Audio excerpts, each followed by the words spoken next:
Naona leo nilisema tukule omena. Unajua omena ni chakula iko na maana. Inafanya mwili na inachangamuka. Inachangamuka hivyo sasa vile unasema. Ati Si inaamusha yani mwili. Inaamusha nini? Watu wanaamusha magari huko nje, wanataka kuamusha damu kwa hii nyumba, kichwa chako ni mzuri. Ndio kwani mvua kidogo tu nje unataka kuamusha damu. Omena ya dhati baba unataka kwanza. Ulikuwa unaenda kufanya nini? Na nini? Na kusaidia nataka ku redeem bonga points. Na redeem na huko na uzie Safaricom shares. Omena ya dhati mtu ashachemsha nini? Ndio na huko.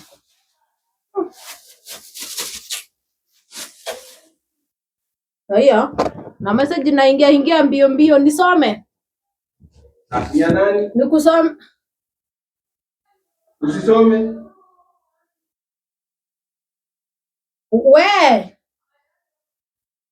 Affordable housing amesema hana pesa ya kushuka. Nimesema affordable housing amesema hana pesa ya nywele. Kwani sikuje affordable housing inashuka nywele?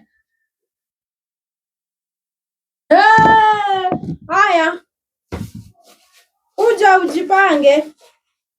Haya, na hata hapo muziki zinaingia ikiwa mingi. Na amesema mwanbulo kama flash hiyo mimba kama radi ya Bungoma. Harakisha. Hiyo ni nani? Si unajua Sam? Alimtumia. Sasa tunatumia simu na Sam, si ndio? Ni sawa tu kama mnatumia simu na Sam ni sawa. Sasa anatumianga affordable housing siku hizi inashuka nywele. Affordable housing siku hizi inashika mimba, si ndio? Hizi manyumba zimejengwa hapa ya affordable ni ya nini? Ni sawa. Unajua Sam aliniambia huwa ana deal na hizo nyumba ya affordable. Haya hata ndio hiyo nyingine.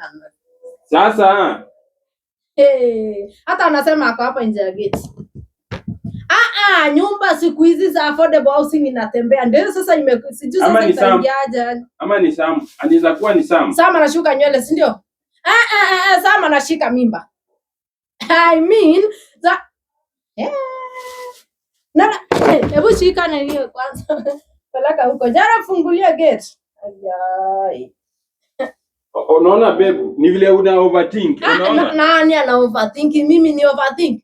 Tangu tuone hiyo miaka 25 nimewahi overthink. Hata nilikuwa nasema acha niende nipige omena yangu nini. Mimi acha nipige enda afungulia. Fungulia affordable housing nini?